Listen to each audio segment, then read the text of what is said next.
Nama saya Jelita Larenggam, NIM 22013027. Di sini saya akan mempresentasikan hasil tugas saya, yaitu mengenai pengaruh gaya dan beban pada konstruksi statis tertentu. Gaya adalah suatu sebab yang mengubah sesuatu benda dari keadaan dia menjadi bergerak atau sebaliknya. Gaya digambar sebagai faktor yang memiliki arah dan besaran. Garis yang dilalui oleh gaya disebut garis kerja gaya.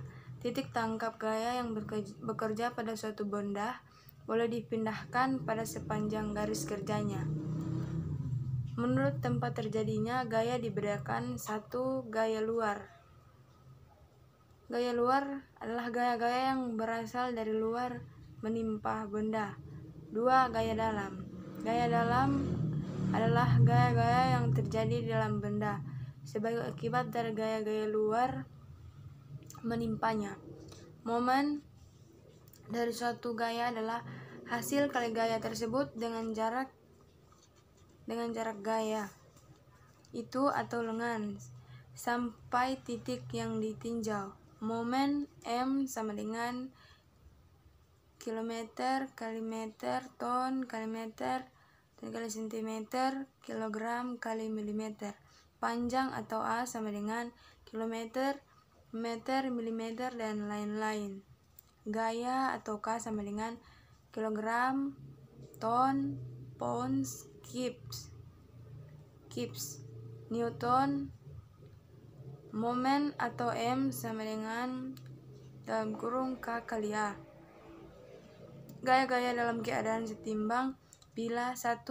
Gaya-gaya berpotongan atau bertemu pada satu titik.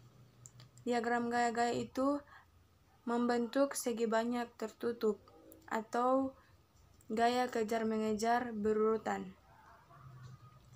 Beban dan muatan. Struktur adalah himpunan elemen-elemen bahan yang dapat meneruskan beban atau gaya muatan ke elemen-elemen bahan lain yang akhirnya diteruskan ke tanah dengan aman.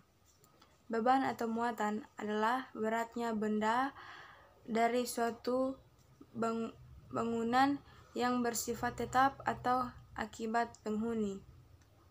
Menurut Peraturan Pembebanan Indonesia untuk Gedung atau PPIUG, beban atau muatan dibagi atas 5 macam, yaitu 1. Beban mati adalah beban yang bersifat tetap atau konstan. Contohnya, beban struktur atap, rangka atap, balok, dan lain-lain.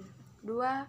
Beban hidup adalah beban yang bersifat tidak tetap, bergerak, berubah sewaktu-waktu.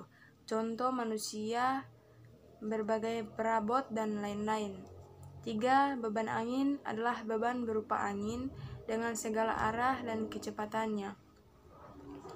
4. Beban gempa adalah beban berupa gempa bumi atau pergeseran lapisan tanah bumi.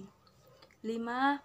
Beban khusus adalah beban-beban yang merupakan penyederhanaan kenyataan sehari-hari. Contoh penurunan atau settlement, efek cuaca, panas, suhu, dan lain-lain. Dari bentuk pembebanan kepada suatu konstruksi benda dapat dibedakan menjadi 2. 1. Beban atau muatan terpusat atau muatan titik. Adalah beban atau muatan yang tertuju pada satu titik. Contoh manusia, perabot, dan lain-lain. 2. Beban atau muatan terbagi adalah beban atau muatan yang tidak tertuju pada satu titik, terbagi tetapi pada sebagian atau seluruh elemen struktur tersebut.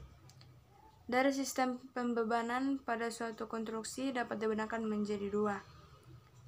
1. Beban atau muatan langsung dan beban atau muatan tak langsung. Reaksi adalah sikap atau tindakan benda yang melawan gaya atau aksi yang menimpanya.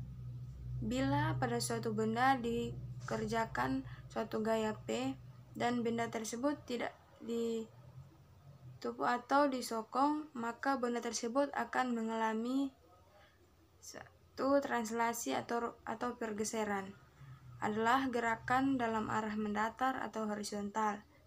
Vertikal, perpindahan transformasi atau gabungan dari keduanya. 2. Rotasi atau putaran adalah gerakan berputar terhadap titik yang ditinjau. Dalam hukum statistika tertentu, gaya horizontal atau H sama dengan 0. 3. Persamaan dasar statis tertentu, gaya vertikal atau V sama dengan 0, momen atau M sama dengan 0, hukum kesetimbangan aksi sama dengan reaksi. Struktur statis tertentu adalah struktur dalam mencapai kesetimbangan harus memiliki persyaratan 3 persamaan dasar statistika tertentu seperti di atas. Sekian dan terima kasih.